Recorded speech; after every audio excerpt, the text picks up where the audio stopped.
ETV ప్రేక్షకులకి నమస్కారం. శుభమస్తు కార్యక్రమానికి స్వాగతం. ఈనాటి శుభమస్తు కార్యక్రమంలోని గ్రహఫల మంచంలో గ్రహాల యొక్క స్థితిగతులు, వాటి యొక్క శుభాశుభ ఫలితాల గురించి పరిశీలిద్దాం. అలాగే ఈరోజు ద్వాదశ రాశుల వారికి అదృష్ట సంఖ్య, అదృష్ట వర్ణం, ప్రతికూల గ్రహాల దోష నివృత్తికై ఎటువంటి పరిహారాలు పాటించాలి అనేటువంటి విషయాలు తెలుసుకుందాం. ముందుగా నేటి పంచాంగ వివరాలు. శ్రీ శోభకృతు నామ సంవత్సరం, ఉత్తరాయణం, శిష్య ఋతువు, మాఘమాసం, బహుళపక్షం. ఈరోజు తిథి బహుళ విధియ రాత్రి 9:22 వరకు, నక్షత్రం ఉత్తర రాత్రి 2:54 వరకు, రాహుకాలం ఉదయం 7:30 నుంచి 9 గంటల వరకు. ఇప్పుడు గ్రహాల యొక్క స్థితిగతులు పరిశీలిద్దాం. బృహస్పతి సంచారం మేషక్షేత్రంలో, మిత్రక్షేత్రం, కేతు సంచారం కన్యాక్షేత్రంలో, కుజ శుక్రుల సంచారం మకర క్షేత్రంలో, కుజుడికి ఉచ్చస్థితి, రవి శని బుధుల సంచారం కుంభక్షేత్రంలో, శనికి సుక్షేత్ర స్థితి, రవికి శత్రుక్షేత్ర స్థితి, రాహు సంచారం మీనక్షేత్రంలో. ఇది ఈ రోజు ఉన్నటువంటి గ్రహస్థితి. దీని ఆధారంగా ద్వాదశ రాశుల వారికి ఏర్పడేటువంటి శుభాశుభ ఫలితాలు సూచనప్రాయంగా గోచారపరంగా తెలుసుకుందాం. ముందుగా మేషరాశి.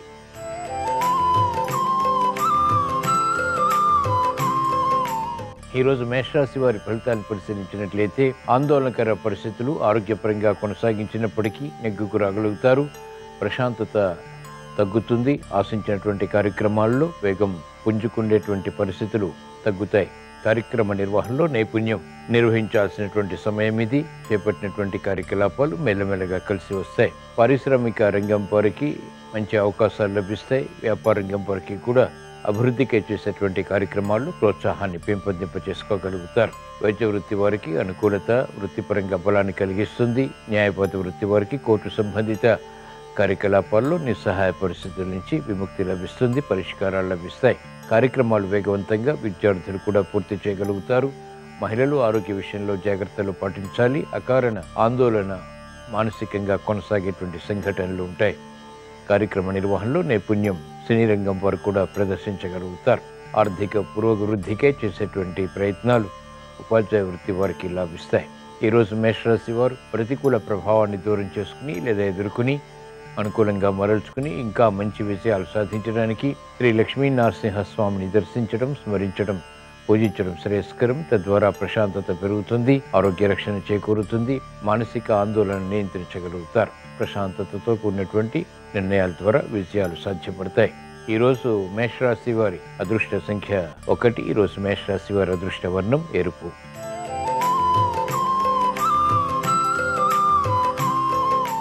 ఈరోజు వృషభ రాశి వారి ఫలితాలను పరిశీలించినట్లయితే ఆర్థిక విషయాలు అనుకూలిస్తాయి. నూతన కార్యక్రమాలకు శ్రీకారం చుట్టగలుగుతారు. పిల్లల విషయంలో శ్రద్ధ తప్పనిసరి.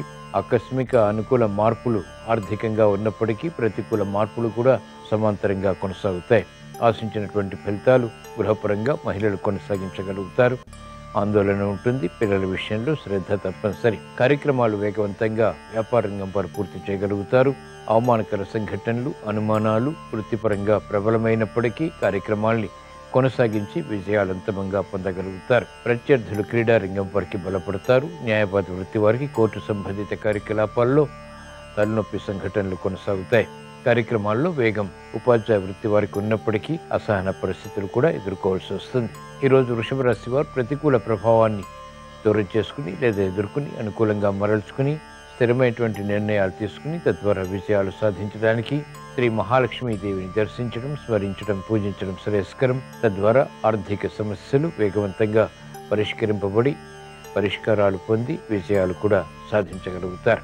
ఈరోజు వృషభ రాశి వారి అదృష్ట సంఖ్య 6. ఈరోజు వృషభ రాశి వారి అదృష్ట వర్ణం ఎరుపు.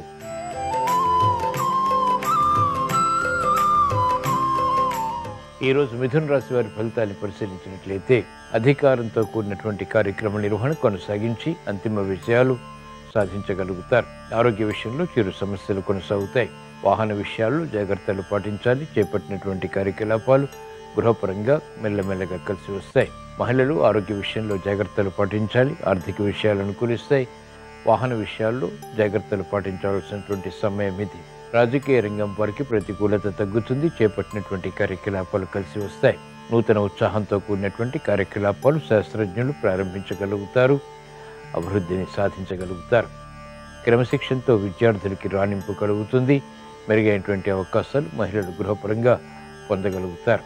వృత్తి, వ్యాపార, ఉద్యోగ సంబంధిత కార్యక్రమాల్లో ఆశించినటువంటి ప్రయోజనాలు దక్కుతాయి. క్రీడారంగం వారికి ప్రాధాన్యత పెరుగుతుంది. వైద్య వృత్తి వారికి గుర్తింపు లభిస్తుంది.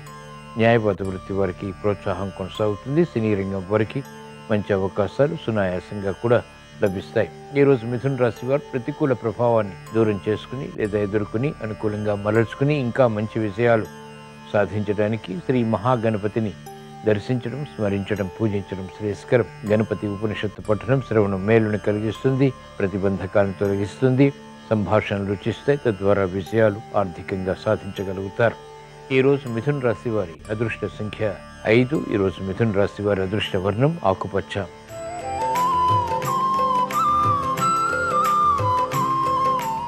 ఈరోజు కర్కాటక రాశి వారి ఫలితాలను పరిశీలించినట్లయితే ముందు నుయ్యి వెనక గొయ్యి వంటి పరిస్థితులు ఆర్థికంగా కొనసాగుతాయి. అయోమయ పరిస్థితులు రాజకీయ రంగం వారికి ఉంటాయి. నిస్సహాయ పరిస్థితులు మహిళలను వెంబడిస్తాయి. కార్యక్రమ నిర్వహణలో ఏకాగ్రత తగ్గుతుంది. తత్తరపాటు సంఘటనలు విద్యార్థుల్ని కలవరపెడతాయి. అనిశ్చితి అన్ని రంగాల వరకు కొనసాగుతుంది. అయినప్పటికీ నిలదొక్కుని ఏకాగ్రతతో కూడినటువంటి కార్యసాధన ద్వారా మాత్రమే విజయాలు సాధించగలుగుతారు. మెరుగైనటువంటి అవకాశాలు మహిళలకు తగ్గుతాయి. ఆందోళన పెరుగుతుంది. విద్యార్థులు ప్రయాణాల విషయంలో జాగ్రత్తలు పాటించాలి. తత్తరపాటు సంఘటనలు వ్యాపార రంగం వరకు కొనసాగుతాయి. అనుకున్నది ఒకటి, జరిగేది మరొకటి రీతిలో రాజకీయ రంగం వరకు పరిస్థితులు కొనసాగుతాయి. ఆశించినటువంటి కార్యక్రమాలు వైద్య వృత్తి వారు పూర్తి చేయలేకపోతారు. నిస్సహాయ పరిస్థితులు న్యాయవాద వృత్తి వారికి కొనసాగుతాయి. ఈరోజు కర్కాటక రాశి వారు ప్రతికూల ప్రభావాన్ని దూరం చేసుకుని లేదా ఎదుర్కొని అనుకూలంగా మరల్చుకుని ఇంకా మంచి విజయాలు సాధించడానికి అతి ప్రతికూలతని దూరం చేసుకుని ఆశించినటువంటి ప్రయోజనాలు సాధించడానికి మహాకాళి అమ్మవారిని దర్శించడం, స్మరించడం, పూజించడం శ్రేయస్కరం. తద్వారా అష్టమ రవి శనుల ద్వారా ఏర్పడేటువంటి ప్రతికూలత తగ్గుతుంది. చంద్ర కేతువుల ద్వారా ఏర్పడేటువంటి ఆందోళన నియంత్రించగలుగుతారు. ఈరోజు కర్కాటక రాశి వారి అదృష్ట సంఖ్య 2. ఈరోజు కర్కాటక రాశి వారి అదృష్ట వర్ణం తెలుపు.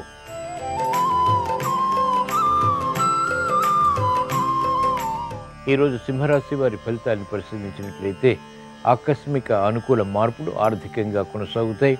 సంభాషణ ద్వారా ఏర్పడినటువంటి విరోధాలని నియంత్రించగలుగుతారు. క్రమశిక్షణతో కార్యక్రమ నిర్వహణ కొనసాగించి అంతిమ విజయాల ద్వారా సంతృప్తికర సంఘటనల్ని ఆహ్వానించగలుగుతారు. గృహ విషయాల అనుకూలం, వాహన సౌఖ్యం కొనసాగుతుంది. ప్రతిబంధకాలు ఒక్కొక్కటిగా పరిష్కరించుకునేటువంటి మార్గాలు కూడా సులభతరమవుతాయి. అయోమయ పరిస్థితులు మహిళలకు తగ్గుతాయి. ఆరోగ్యం అనుకూలిస్తుంది. చేపట్టినటువంటి కార్యకలాపాలు రాజకీయ రంగం వారికి లాభిస్తాయి. నిస్సహాయ పరిస్థితుల నుంచి అనుకూల పరిస్థితులు న్యాయవాద వృత్తి వారు పొందగలుగుతారు. వైద్య వృత్తి వారికి మంచి అవకాశాలు అభివృద్ధికి దోహదపడతాయి. కార్యక్రమాల్లో వేగం సినీ రంగం వారికి కూడా పెరుగుతుంది. అభివృద్ధిని సాధించగలుగుతారు. ఉపాధ్యాయ వృత్తి వారికి అనుకూలం. వ్యవసాయ రంగం వారికి ప్రోత్సాహం కొనసాగుతుంది. ఈరోజు సింహరాశి వారు ప్రతికూల ప్రభావాన్ని దూరం చేసుకుని లేదా ఎదుర్కొని అనుకూలంగా మరల్చుకుని ఇంకా మంచి విజయాలు సాధించడానికి ఈశ్వర ఆరాధన, ఈశ్వర స్మరణ, ఈశ్వరాభిషేకం వంటి ప్రక్రియలు ఉపకరిస్తాయి. రుద్రాభిషేకం మేలుని కలిగిస్తుంది, ప్రతిబంధకాలని దూరం చేస్తుంది. ఈరోజు సింహరాశి వారి అదృష్ట సంఖ్య 9. ఈరోజు సింహరాశి వారి అదృష్ట వర్ణం పసుపు.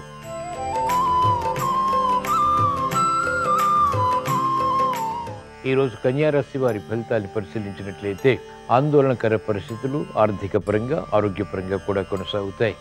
అవమానకర సంఘటనలు ఉంటాయి. నిస్సహాయ పరిస్థితులు వృత్తి, వ్యాపార, ఉద్యోగ సంబంధిత కార్యకలాపాల్లో తారసపడినప్పటికీ ఎదుర్కోగలుగుతారు. క్రమశిక్షణ తగ్గుతుంది. వృత్తిపరమైనటువంటి వ్యవహారాల్లో న్యాయవాద వృత్తి వారు జాగ్రత్తలు పాటించాలి. వైద్య వృత్తి వారికి పొరపాట్లు దొరుకుతాయి. అయినప్పటికీ నిలదొక్కుని సమర్థించుకుని విజయాలు అంతిమంగా పొందగలుగుతారు. విద్యార్థులకి సూక్ష్మత తగ్గుతుంది. ఆందోళనకర పరిస్థితులు మహిళలు నియంత్రించగలుగుతారు. మెరుగైనటువంటి అవకాశాలకై చేసేటువంటి ప్రయత్నాలు విద్యార్థులకి రాణిస్తాయి. ఆకస్మిక విజయాలు లేకపోలేదు. అభివృద్ధి క్రీడారంగం వారికి కొనసాగుతుంది. విమర్శలతో కూడినటువంటి విజయాలు సిద్ధిస్తాయి. ఈరోజు కన్యారాశి వారు ప్రతికూల ప్రభావాన్ని దూరం చేసుకుని లేదా ఎదుర్కొని అనుకూలంగా మరల్చుకుని ఇంకా మంచి విజయాలు సాధించడానికి శ్రీ మహావిష్ణువుని దర్శించడం, స్మరించడం, పూజించడం శ్రేయస్కరం. విష్ణు సహస్రనామ పఠనం శ్రవణం మేలును కలిగిస్తుంది, ప్రతిబంధకాలను దూరం చేస్తుంది. చంద్రకేతువుల ద్వారా అలాగే అష్టమ బృహస్పతి ద్వారా ఏర్పడేటువంటి అవమానకర సంఘటనలు, ఆందోళనకర పరిస్థితుల్ని నియంత్రించి విజయాలు సాధించగలుగుతారు. ఈరోజు కన్యా రాశి వారి అదృష్ట సంఖ్య 5. ఈరోజు కన్యా రాశి వారి అదృష్ట వర్ణం ఆకుపచ్చ.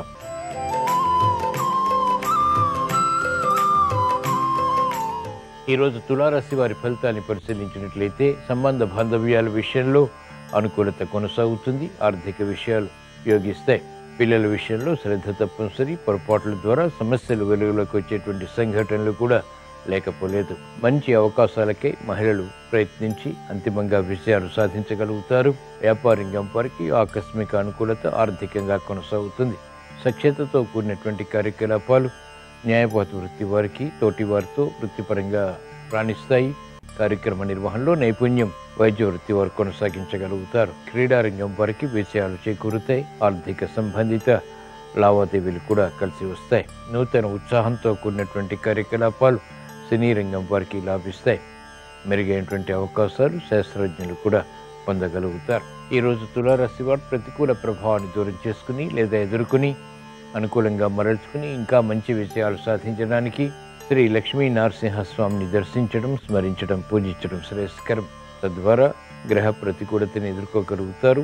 సఖ్యతతో కూడినటువంటి నిర్ణయాల ద్వారా స్థిరమైనటువంటి కార్యాచరణ ద్వారా విజయాలు ప్రాప్తిస్తాయి. ఈరోజు తులారాశి వారి అదృష్ట సంఖ్య 2. ఈరోజు తులారాశి వారి అదృష్ట వర్ణం తెలుపు.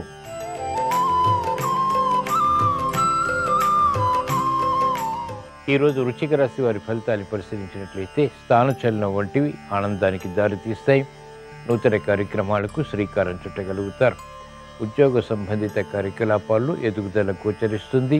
నూతన కార్యక్రమాలు కూడా ప్రారంభించగలుగుతారు. అభివృద్ధి ఆర్థికంగా వ్యాపారంగం వారికి కొనసాగుతుంది. మెరుగైనటువంటి అవకాశాలు మహిళలు పొందగలుగుతారు. వృత్తి, వ్యాపార, ఉద్యోగ సంబంధిత కార్యకలాపాల్లో రాణించగలుగుతారు. గుర్తింపు లభిస్తుంది.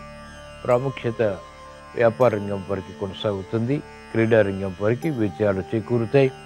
శత్రుత్వాలు ఉన్నప్పటికీ నియంత్రించి తద్వారా విజయాలు సాధించగలుగుతారు.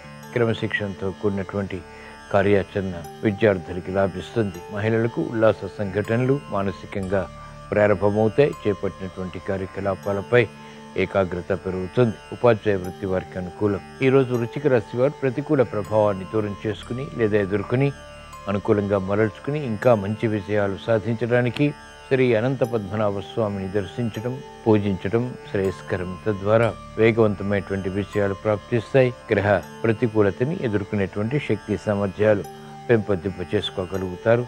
సునాయాస విజయాలు కూడా సంభవిస్తాయి. ఈరోజు వృశ్చిక రాశి వారి అదృష్ట సంఖ్య 9. ఈరోజు వృశ్చిక రాశి వారి అదృష్ట వర్ణం ఎరుపు.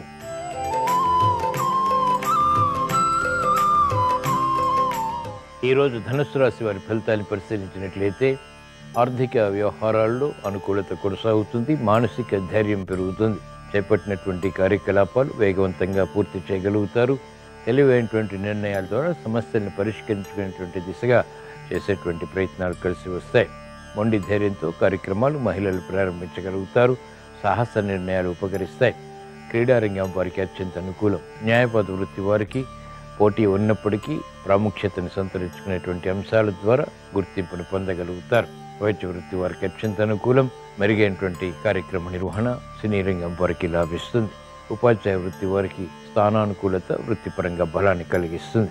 ఈరోజు ధనుసు రాశి వారు ప్రతికూల ప్రభావాన్ని దూరం చేసుకుని లేదా ఎదుర్కొని అనుకూలంగా మరల్చుకుని ఇంకా మంచి విజయాలు సాధించడానికి ఈశ్వరారాధన, ఈశ్వర స్మరణ, ఈశ్వరాభిషేకం వంటి ప్రక్రియలు ఉపకరిస్తాయి. రుద్రాభిషేకం మేలుని కలిగిస్తుంది. ప్రతిబంధకాలని దూరం చేస్తుంది. సాహస నిర్ణయాల ద్వారా విజయాలు ప్రాప్తిస్తాయి. క్లిష్ట సమస్యలు పరిష్కరించుకోగలుగుతారు. ఈరోజు ధనుస్సు రాశి వారి అదృష్ట సంఖ్య 1. ఈరోజు ధనుస్సు రాశి వారి అదృష్ట వర్ణం పసుపు.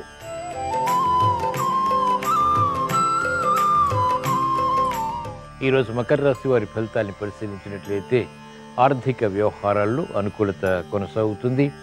అయినప్పటికీ ఆందోళన సమాంతరంగా ఉంటుంది. శ్రమను అధిగమించగలుగుతారు. చేపట్టినటువంటి కార్యకలాపాలు పదే పదే చేయవలసి వచ్చినప్పటికీ స్థిరమైనటువంటి కార్యాచరణ ద్వారా విజయాలు కూడా ప్రాప్తిస్తాయి. కార్యక్రమాల్లో వేగం కొనసాగుతుంది. అభివృద్ధి గృహపరంగా ప్రారంభించగలుగుతారు. గతంలో కన్నా పెరిగేటువంటి వాతావరణం వృత్తి, వ్యాపార, ఉద్యోగ సంబంధిత కార్యకలాపాల్లో బలాన్ని కలిగిస్తుంది. మహిళలు గట్టి కృషితో కూడినటువంటి కార్యక్రమాల ద్వారా గుర్తింపు, వృత్తి, వ్యాపార, ఉద్యోగ సంబంధిత కార్యకలాపాల్లో పొందగలుగుతారు. విద్యార్థులకి గట్టి కృషి తప్పనిసరి, శ్రద్ధ తప్పనిసరి, ఏకాగ్రత తప్పనిసరి. అనుకువతో కార్యక్రమాలు చేపట్టి మహిళలు అంతిమంగా విజయాలు సాధించగలుగుతారు. శ్రమతో కూడిన విజయాలు వ్యవసాయ రంగం వారికి లభిస్తాయి. ఆశాజనకమైనటువంటి వాతావరణం వ్యాపార రంగం వారికి ఆర్థికంగా కొనసాగుతుంది. మెరుగైనటువంటి అవకాశాలు సాఫ్ట్వేర్ రంగం వారు పొందగలుగుతారు.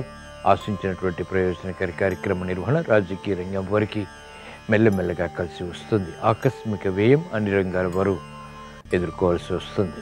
ఈరోజు మకర రాశి వారు ప్రతికూల ప్రభావాన్ని దూరం చేసుకుని లేదా ఎదుర్కొని అనుకూలంగా మరల్చుకుని ఇంకా మంచి విజయాలు సాధించడానికి మహాకాళి అమ్మవారిని దర్శించడం, స్మరించడం, పూజించడం శ్రేయస్కరం. తద్వారా ఏలినాటి శని ద్వారా ఇతర గ్రహ ప్రతికూలత ద్వారా ఏర్పడేటువంటి ప్రతిబంధకాలు తొలగిపోతాయి. మానసిక చిరాకులు నియంత్రించబడతాయి. కార్యక్రమాలు వేగవంతంగా పూర్తి చేసి అంతిమ విజయాలు సంతృప్తిని కలిగింపజేస్తాయి. ఈరోజు మకర రాశి వారి అదృష్ట సంఖ్య 6. ఈరోజు మకర రాశి వారి అదృష్ట వర్ణం తెలుపు.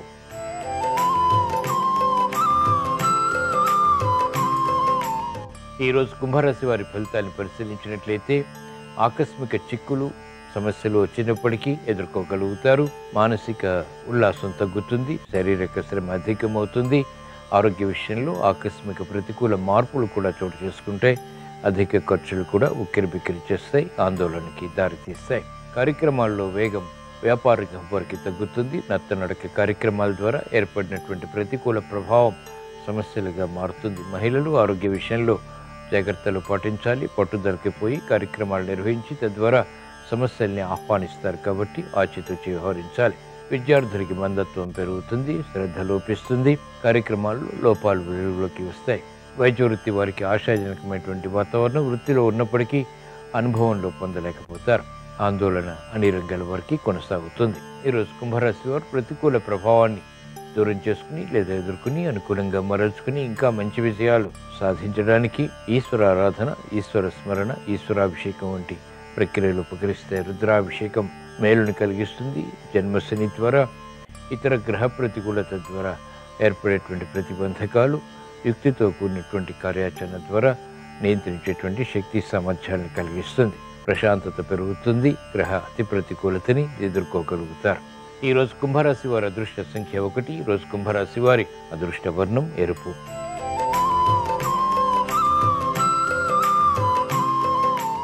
ఈరోజు మీనరాశి వారి ఫలితాన్ని పరిశీలించినట్లయితే వ్యవహారాల్లో చుక్కెదురు పరిస్థితులు అవలీలగా ఎదుర్కోగలుగుతారు. మానసిక ఆందోళన పెరుగుతుంది. దిక్కుతోచని పరిస్థితులకు, సమస్యలకు పరిష్కారాలకై అన్వేషించగలుగుతారు. అభివృద్ధి ఆర్థికంగా మాత్రం కొనసాగుతుంది. మిత్రుల ద్వారా ఆశించినటువంటి ప్రయోజనాలు కూడా లభిస్తాయి. కార్యక్రమ నిర్వహణలో ఏకాగ్రతకై చేసేటువంటి ప్రయత్నాలు ఊరట కలిగిస్తాయి. భాగస్వాములతో అనుకూలత వ్యాపారంగా వారికి కొనసాగుతుంది. మహిళలకు అత్యంత ప్రాధాన్యతతో కూడిన కార్యక్రమాలకు శ్రీకారం చుట్టేటువంటి సంఘటనలు ఆహ్వానించగలుగుతారు. ప్రతిబంధకాలు విద్యార్థులకు తగ్గుతాయి. ప్రతిభ గుర్తింపబడుతుంది. క్రీడారంగం వారికి మంచి విషయాలు స్ఫూర్తిని కలిగిస్తాయి. నూతన ఆశలు చిగురింపచేసేటువంటి కార్యక్రమాలు సినీ రంగం వారు ప్రారంభించగలుగుతారు. అభివృద్ధి వైద్య వృత్తి వారికి ఉంటుంది. న్యాయవాద వృత్తి వారికి ప్రతికూల ప్రభావం వృత్తిపరంగా తగ్గుతుంది. ఉపాధ్యాయ వృత్తి వారికి అత్యంత అనుకూలం. ఈరోజు మీనరాశి వారు ప్రతికూల ప్రభావాన్ని దూరం చేసుకుని లేదా ఎదుర్కొని అనుకూలంగా మరల్చుకుని ఇంకా మంచి విజయాలు సాధించడానికి శ్రీ లలితా పరమేశ్వరి దేవిని దర్శించడం, స్మరించడం, పూజించడం శ్రేయస్కరం. తద్వారా శుభ పరిణామాలని ఆహ్వానించగలుగుతారు. ఆగిపోయినటువంటి కార్యక్రమాలు పునఃప్రారంభించి విజయాలు సాధించగలుగుతారు. ఈరోజు మీనరాశి వారి అదృష్ట సంఖ్య 3. ఈరోజు మీనరాశి వారి అదృష్ట వర్ణం పసుపు. ఇవి ఈరోజు ద్వాదశ రాశుల వారికి ఏర్పడేటువంటి శుభాశుభ ఫలితాలు. ద్వాదశ రాశుల వారికి ఆర్థిక విజయాలు చేకూరాలని, కుటుంబ వ్యవహారాల్లో అనుకూలత ఏర్పడాలని, కార్యక్రమాలు వేగవంతంగా పూర్తి చేసి విజయాలు సాధించాలని సోమవారం సందర్భంగా ఈశ్వరుణ్ణి ప్రార్థిస్తూ స్మరిస్తూ స్వస్తి. శ్రీరస్తు శుభమస్తు. పరమేశ్వరుణ్ణి శుద్ధ స్ఫటిక సంకాశం అంటూ మహన్యాసంలో ప్రార్థిస్తాం. పరమేశ్వరుడు శుద్ధ స్ఫటిక స్వరూపుడు. శివానుగ్రహం సులభంగా కలగటానికి స్ఫటికమాల ధారణ చేయటం లేదా స్ఫటికమాలతో ఈశ్వర మంత్రం జపించడం ఉత్తమ ఫలితాలను కలిగింపజేస్తుంది. స్ఫటికమాలిక శుద్ధమైన గంగాజలం లాంటి రంగులో ఉండి నిర్మలంగా ప్రకాశిస్తూ ఉంటుంది. అలాగే కుటుంబ సభ్యుల మధ్య విభేదాభిప్రాయాలను తొలగింపజేసుకోవటానికి, మానసిక ప్రశాంతతకు, ఉద్యోగంలో ఒత్తిడిని దూరం చేయటానికి, ఆరోగ్యపరంగా శరీరంలో అధిక వేడిని తగ్గించటానికి స్ఫటికమాలిక ధారణ విశేషంగా సహకరిస్తుంది. అలాగే గురుగ్రహ దోష తీవ్రతను తగ్గింపజేయటానికి కూడా స్ఫటికమాలిక విశేషంగా సహకరిస్తుంది. స్ఫటికమాలను ధరించాలని భావించేవారు సోమవారం రోజు పంచామృతాలతో స్ఫటికలింగానికి అభిషేకం చేసుకొని ఆ అభిషేకంలో స్ఫటికమాలికను ఉంచి ఆ తర్వాత స్ఫటికమాలికను ధారణ చేయాలి. స్ఫటికమాలిక ధరించే సమయంలో జ్వాలాయ నమః జ్వలలింగాయ నమః, ఆత్మాయ నమః ఆత్మలింగాయ నమః, పరమాయ నమః పరమలింగాయ నమః అనే మంత్రాలు జపించుకుంటూ స్ఫటికమాలికను ధారణ చేస్తే ఉత్తమ ఫలితాలు కలుగుతాయి. స్ఫటికమాలికతో స్త్రీలు సైతం జపం చేయవచ్చు. దీనివల్ల మానసిక ప్రశాంతత కలుగుతుంది. అలాగే ప్రత్యేకమైన దీక్షలు స్వీకరించిన వారు కూడా స్ఫటికమాలిక ధారణ చేసిన, స్ఫటికమాలికతో జపం చేసిన విశేషమైన శుభ ఫలితాలు కలుగుతాయి. ప్రతిరోజు స్ఫటికమాలికతో పంచాక్షరి మంత్రాన్ని జపించిన, సోం సోమాయ నమః అనే చంద్రమంత్రాన్ని జపించిన మానసిక అశాంతిని తొలగింపజేసుకొని మానసిక ప్రశాంతతను సిద్ధింపజేసుకోవచ్చు.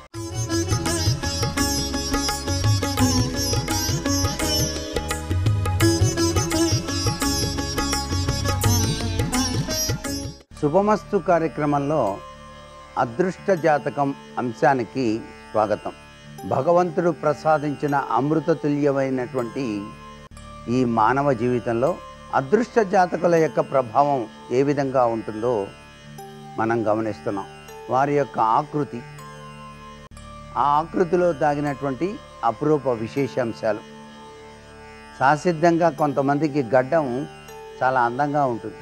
ఆ గడ్డం గురించి ఎంత ఉబ్బి ఉంటే అంత మంచిదిట. ఈ గడ్డం గనక ఉబ్బి గనక ఉన్నట్లయితే కొద్దిగా చక్కగా అందంగా ఉంటే అదృష్టవంతులుగా ఉంటారు అంటోంది శాస్త్రం. గడ్డం ఎడమ పక్క కన్నా కూడా కుడిపక్క పైకి లేచినట్టుగా కొద్దిగా ఉంటే స్వశక్తితో బాగా ధన సంబంధమైనటువంటి వివిధ అంశాల్లో అభివృద్ధిని సాధించడానికి ఆస్కారం ఎక్కువగా ఉంటుంది. ఎడం పక్క పైకి కొద్దిగా ఉబ్బినట్టుగా ఉంటే తేలికగా ధనాన్ని సంపాదిస్తారు ఇలాంటి గడ్డం ఉన్నటువంటి వాళ్ళు అన్నమాట. గడ్డం లడ్డులాగా గుండ్రంగా ఉంటే ధనయోగం బాగా పడుతుంది. ఇక్కడ కనుక చూస్తే గుండ్రంగా కనుక ఉంటే ధనయోగం బాగా సిద్ధిస్తుంది. గడ్డం గుండ్రంగా బలంగా ఉంటే భోజన ప్రియులుగా కూడాను వాళ్ళు జీవితాన్ని కొనసాగిస్తారని చెప్పవచ్చు. విద్య, విజ్ఞానం ఇటువంటి విషయాల్లో వీళ్ళు తక్కువగా ఉంటారు. చదువు ఎందుకులేండి, తెలివితేటలుంటే చాలు అనేటువంటి భావాలు వీళ్ళల్లో అత్యధికంగా ఉంటాయన్నమాట. ఇది గడ్డంలో దాగిన అద్భుతవంతమైనటువంటి విశేషాంశాలు. ఇక మనం కంకణ రేఖలు అనేటువంటివి ఉంటాయి చేతిలో. ఇక్కడ ఉంటాయి కంకణ రేఖలు. అసలు పూర్వం ప్రతి ఒక్కళ్ళు కూడాను, పురుషులు కూడాను కంకణ రేఖల మీద తప్పనిసరిగా ఒక వెండి కడియం అనేటువంటిది ధారణ చేసేవాళ్ళు. ఇలా ధారణ చేయటం వలన అదృష్ట యోగం బాగా పడుతుందన్నమాట. ఈ కంకణ రేఖలు గనక ఇలా వరుసన 4 గనక ఉంటే వాళ్ళు ధనయోగంతో అనేక రంగాలలో అభివృద్ధిని సాధిస్తారు. అంటే వృత్తిరీత్యా వాళ్ళు ఉద్యోగం చేస్తున్నా ధనం సంపాదించడానికి వేరే మార్గాన్వేషణ కూడా చేస్తారు. ఈ విధమైనటువంటి రేఖలు అదృష్టకరమైన ప్రభావాన్ని ఇస్తాయి. ఈ రేఖలన్నీ కూడా సరిసమానంగా ఉండాలని ఏం లేదు, ఆటుపోట్లతో కూడా ఉండవచ్చు. అయితే ఎక్కువ 4 ఉండాలి. 2 గనక ఉంటే సామాన్య జీవితాన్ని పొందుతారు. 4 గనక ఉంటే చాలా గొప్పవాళ్ళుగా కీర్తించబడతారు అని చెప్పేసి కంకణ రేఖల యొక్క విశిష్ట లక్షణాన్ని గురించి మనం అర్థం చేసుకోవాల్సి ఉంటుంది. అసలు గృహయోగం ఉందా మాకు, మేము గృహం కట్టుకుంటామా అని భావించే వారికి కూడాను అరచేతిలో అదృష్టాన్ని బట్టి తెలియజేయచ్చు. అరచేతిలో కనుక జీవిత రేఖకు ఆయుష్ రేఖకు మధ్య స్క్వేర్ గనక ఉంటే, అంటే ఒక దీర్ఘచతుస్రాకారపు రేఖ కనుక ఉన్నట్లయితే వాళ్ళు తప్పనిసరిగా సొంత గృహాన్ని కట్టి తీరతారు. భూములు ఉంటాయా అండి మాకు అంటే భూసమంతమైన విషయాలకు నాంది వాక్యం పలికేది బుధరేఖ. బుధరేఖ కనుక పైకి పోతూ ఉన్నట్లయితే వాళ్ళు అనేక రంగాలలో ఖ్యాతిని గడించడమే కాదు, భూములు కూడాను కొనుగోలు చేసే శక్తి వస్తుంది.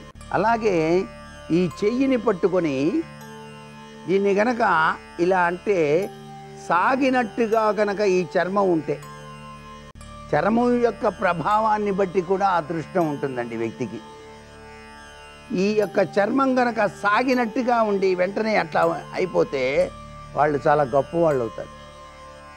ఈ చర్మం మొద్దుగా ఉండి గట్టిగా పీకినా కూడా పైకి రాకుండా ఉంటే వాళ్ళ మనస్తత్వం అంత గొప్పది కాదు, వాళ్ళ తత్వచింతన వేరుగా ఉంటుంది. ఏముందిలేవా పోమా అంటారు. ఇవన్నీ కూడాను మనకి శారీరక తత్వరీత్యా భగవంతుడు సృష్టించిన ఈ మానవ జన్మలో ఈ యొక్క ప్రభావాలన్నీ కూడాను నిశితంగా చెప్పారు. అన్నిటికన్నా గొప్పదేంటో తెలుసా అండి? చెవి తమ్మెలండి. చెవుల గురించి వింటే కొంతమంది చెవి యొక్క తమ్మెలు చాలా పొడుగ్గా ఉంటాయి. ఈ చెవి తమ్మెలు పొడుగ్గా ఉంటే కీర్తివంతుడు ఆధ్యాత్మికవేత్త అవుతాడండి. చెవి తమ్మెలు చూసుకుంటారు శిశువు పుట్టగానే, వీడి తమ్మెలు పెద్దవే కాదా అని, ఎందుకంటే వీడు కారణ జన్ముడు అయితే బాగుండు అనిపిస్తుంది. అలాగే చెవి దొప్పలు విశాలంగా కనుక ఉంటే చాలా గొప్పవాడుగా కీర్తించబడతాడు, అనేక రంగాల్లో అభివృద్ధిని సాధిస్తాడని శాస్త్రం. చిన్ని చెవి ఉండి వంకర తిరిగి ఉంటే కష్టపడితే కానీ సంపాదించలేడు అని అర్థం. ఇంత గొప్ప విశేషమైనటువంటి లక్షణాలు మన శరీర ఆకృతి యొక్క లక్షణాలుగా మనం గ్రహించాల్సి ఉంటుందన్నమాట. అంతేకాదు దైవ చింతన తత్పరత ఎక్కువ ఉండాలి మనిషి జీవితానికి. దైవ చింతన ఉందా లేదా అని చెప్పే రేఖ ఒకటి ఉంది, అదే జీవిత రేఖ, ఆత్మరేఖ. ఈ ఆత్మరేఖ గనక చీలిక గనక ఏర్పడి గురుడు వైపు గనక పయనిస్తే నిత్యం భగవంతుని ధ్యానంలో ఉంటారు. అంటే ఒక రోజులో గంట సేపైనా కనీసం జపతపాలు చేసుకుంటారు. గురు పరంపరా తత్వంలో గురువు యొక్క ఉపదేశాన్ని పొందుతారు. ఎప్పుడైనా ఆ గురువే వస్తాడు, నీకు మంత్రోపదేశం చేస్తారు రానాయన అని పిలుస్తాడని. ఆ మంత్రోపదేశం వల్ల అతను చాలా కీర్తి ప్రశ్నలు గడిస్తాడు. గురువు జ్ఞానతత్వాన్నే కాదు చీకటి తత్వాన్ని పారద్రోలి అదృష్టాన్ని ప్రసాదించడానికి ఏర్పడేవాడు. అందుచేత గురువే సర్వలోకానాం విషతే భవరోగిణాం అన్నాడు. గురు పరంపరా తత్వరీత్యా కూడాను అనుగ్రహాన్ని సాధించేటువంటి రేఖ ఏది అంటే ఆత్మరేఖ చీలిక ఏర్పడటం. అరచేతులు ఆత్మరేఖ గనక చీలిక ఏర్పడి గురువైపు గనక పయనిస్తే గురువు ఎక్కడ ఉన్నా సరే ఆయన యొక్క దివ్యవంతమైన అదృష్ట కిరణాలు ఈ వ్యక్తి పైన ప్రసరింపబడి అనేక రంగాలలో అభివృద్ధిని సాధించడానికి ఆస్కారం అత్యధికంగా ఉంటుంది సుమా అంటోంది శాస్త్రం. మరికొన్ని ముఖ్య విషయాలు రేపటి శుభమస్తు కార్యక్రమంలోని అదృష్ట జాతకం అంశంలో తెలుసుకుందామా? మరి సర్వే జనా సుఖినో భవంతు.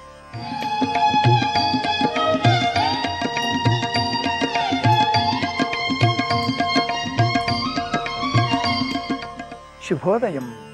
శుభమస్తు కార్యక్రమంలో శుభప్రదం అనే అంశానికి స్వాగతం. నుదుట ధరించే విభూతిని ఐశ్వర్యం అంటారు. ఎందుకని?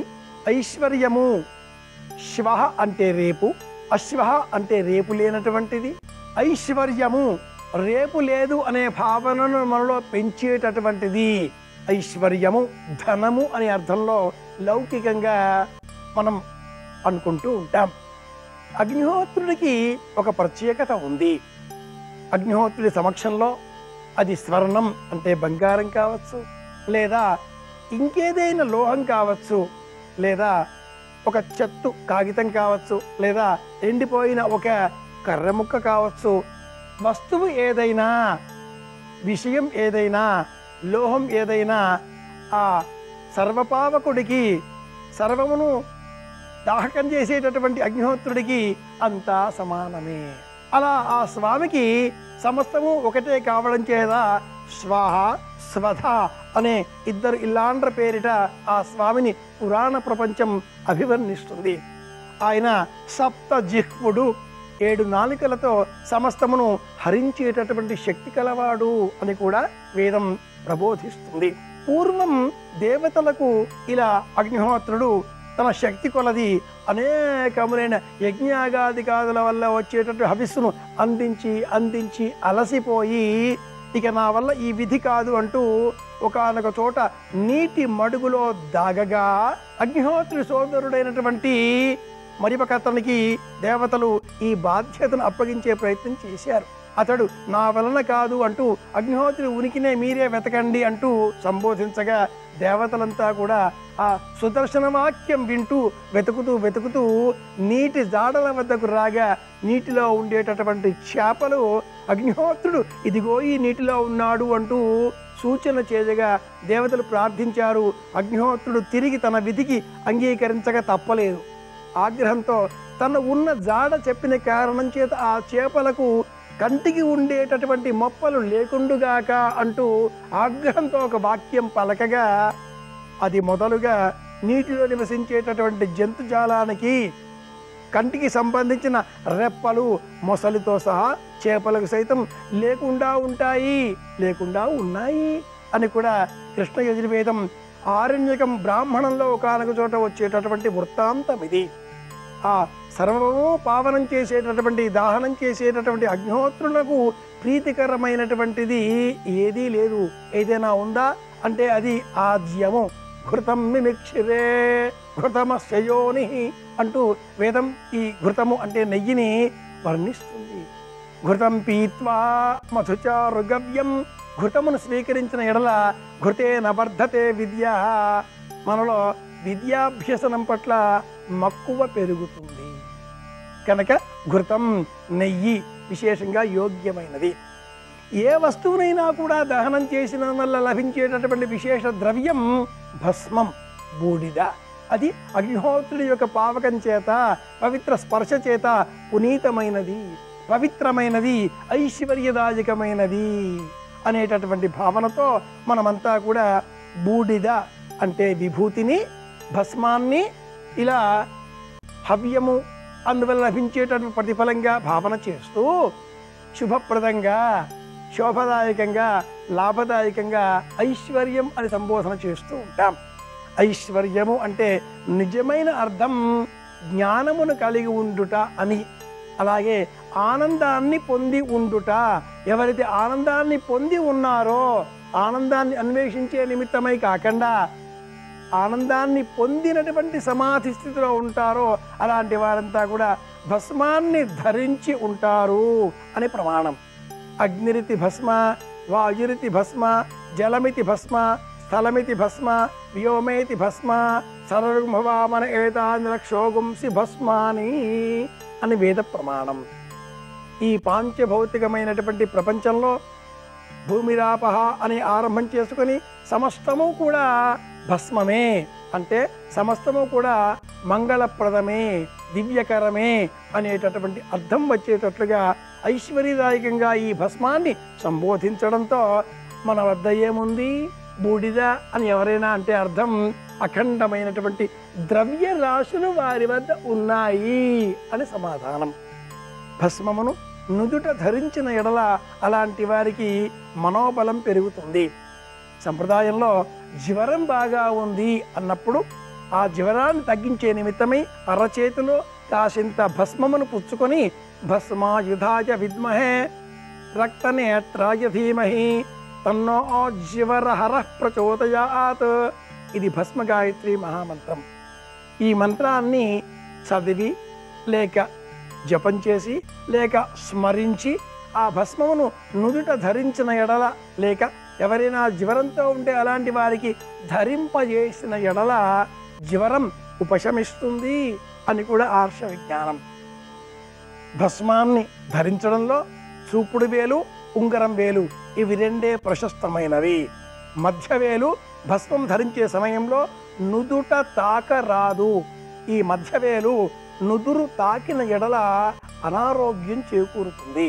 మనలో కామభావనలు విస్తృతంగా పెరిగే ప్రమాదం ఉంటుంది. కనుకనే సనాతనులు చూపుడు వేలు, ఉంగరం వేలు, ఈ 2 వేళ్లతో పై గీత, దిగువ గీత, 2 గీతలు ఇలా ఎడమ నుంచి కుడికి ఈ 2 గీతలతో ఇలా గీసి, నడుమ గీతను బొటన వేలితో కుడి నుంచి ఎడమకి తీసుకెళ్ళాలి అంటూ భస్మాన్ని ధరించే విధానాన్ని శాస్త్రీయంగా అధ్యయనం చేసి ఇలా భస్మాన్ని ధరించాలి అంటూ ఒక పద్ధతిని సూచించారు. ఆధునికులు అనేకులు ఇలా 3 వేళ్ళు, చూపుడు వేలు, మధ్యవేలు, ఉంగరం వేలు, 3 వేళ్ళు ఆ భస్మములో ఇలా అద్దేసేసి అలా 3 వేళ్ళని తీసుకువెళ్తూ ఉంటారు ఎడమ నుంచి కుడికి. అలా భస్మాన్ని ధరించకూడదు. అరచేతిలో, ఎడమ అరచేతిలో కాసింత భస్మమును వేసి అందులో నీరు పోసి పంచకోణాకారము 5 కోణముల ముగ్గు వేసి ఓం నమ శివాయ పంచాక్షరిని అందులో రాసి ఆ తదుపరి కుడి చేతితో ఈ ఎడమ చేతిలో ఉండే ఆ పంచాక్షరి విరాసిన ఆ కోణముతో ఉన్నటువంటి భస్మమును, నీటితో తడిపిన భస్మమును 2 చేతులతో ఇలా మేళనం చేసి ఓం నమ శివాయ అనే జపాన్ని, మంత్రాన్ని ఉచ్చరిస్తూ చూపుడు వేలు, ఉంగరం వేలు ఈ 2 వేళ్లతో ఎడమ నుంచి కుడికి, బొటన వేలితో కుడి నుంచి ఎడమకు ఇలా నుదుటి పైన భస్మాన్ని ధరించాలి. ఇతర దేహమంతా కూడా యథాశక్తి 3 వేళ్లతో అలదవచ్చును. కానీ ఈ మధ్యవేలు నుదురుకు తాకరాదు. ఇది ప్రమాణం. కనుకనే భస్మాన్ని మంగళకరం, ఐశ్వర్యదాయకం అన్నారు. తెలుసుకున్నాం కనుక శాస్త్రమైనటువంటి పద్ధతిని అనుసరించి శాస్త్రీయమైన విధానంలో భస్మాన్ని ధరిద్దాం, ఐశ్వర్యాన్ని పొందుదాం, జీవితాన్ని ఆనందకరంగా మార్చుకుందాం. మళ్ళీ రేపు కలుసుకుందాం. శుభమస్తు. శ్రీరామ జయం.